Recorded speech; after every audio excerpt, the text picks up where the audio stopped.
Welcome back, I'm Adrian, this is What the Pun.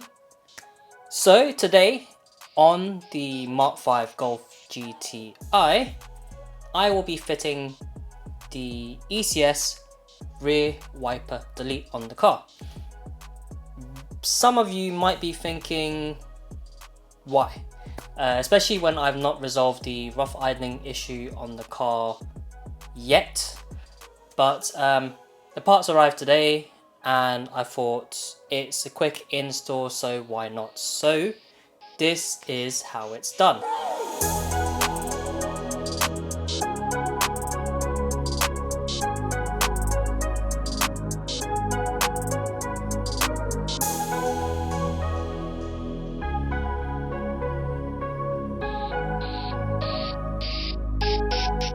Okay, before you get started, you will need to remove your rear wiper.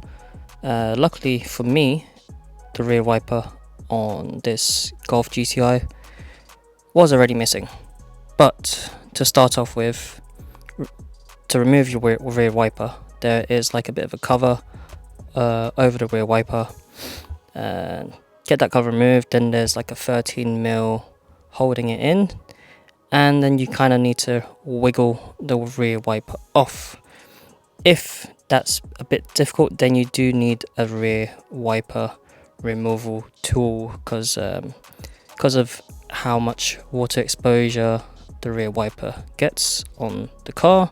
Sometimes they do seize up, so you may need an extra tool to get it removed. Okay, so onto the back of the car now. Open your boot and there should be 2 Phillips screws you need to remove. So one over here and the other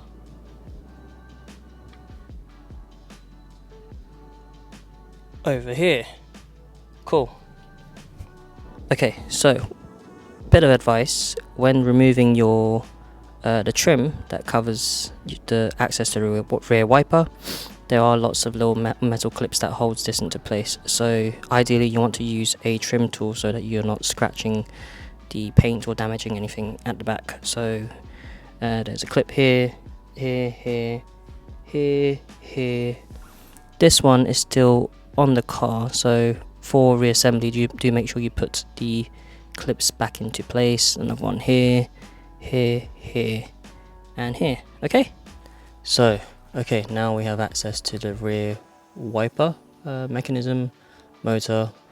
So disconnect this cable, disconnect this, which is for your washer fluid, and remove this, and this. Okay, so once you have these 3 bad boys removed, this should just simply come off like this. Hey, easy. Next up, you do have this rubber seal that you need to remove as well, so I'd probably go ahead and use a trim tool to do this, and because I only have 2 hands, I won't be able to do this with the one. So let me put the camera down and get this removed first. Here you go. Easy as that. I ended up just pushing it through and it just flew out the other side. So yeah, here you have it.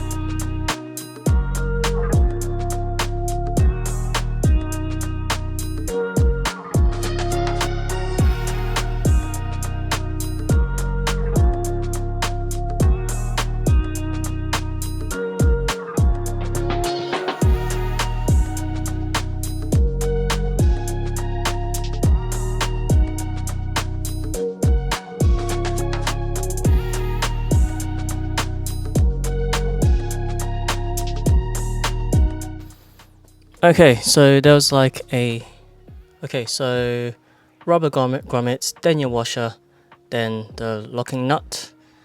I think it was a 15 mil. It was a bit tricky, so I had to maneuver the boot down a bit so that I can push from the other side and give it pressure so I can lock it in basically.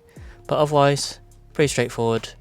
Tidy up the cables a bit, so connector, probably going to get some cable ties and tie it all up and make it all neat. Otherwise it's time to put basically do everything in reverse and put this all back together.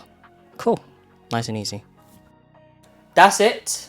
Hope it looked easy to install to you all, because it was quite straightforward. One word of advice: luckily for me, my rear wiper was not there, so the most difficult part of the removal was already not there for me. But for some of you, you may need an additional tool. It's kind of like a clamp claw kind of thing, so then when you lock it into your rear wiper, it applies the right amount of pressure all around the rear wiper, so when you're pulling it, you're not potentially damaging your rear window. So the last thing you want is, whilst you're pulling that out, you break your rear window. So if you find it's a bit too tough, you don't want to force it too much, because you can break the rear window. And the other thing, word of advice, when you're tightening the rear wiper delete kit, you don't want to over tighten, because if you over tighten, then you can also crack the window around that area as well, because it's probably the weakest point of the window, because there's a massive hole there to fit the rear wiper, and if you over tighten, then you can damage the glass around that area. So careful not to over tighten too much. Lastly, the only kind of hiccup I had is trying to get the plate and locking nuts to line up. So I had to kind of maneuver the boot at a particular angle, so I had the right kind of angle to align from the top and the bottom.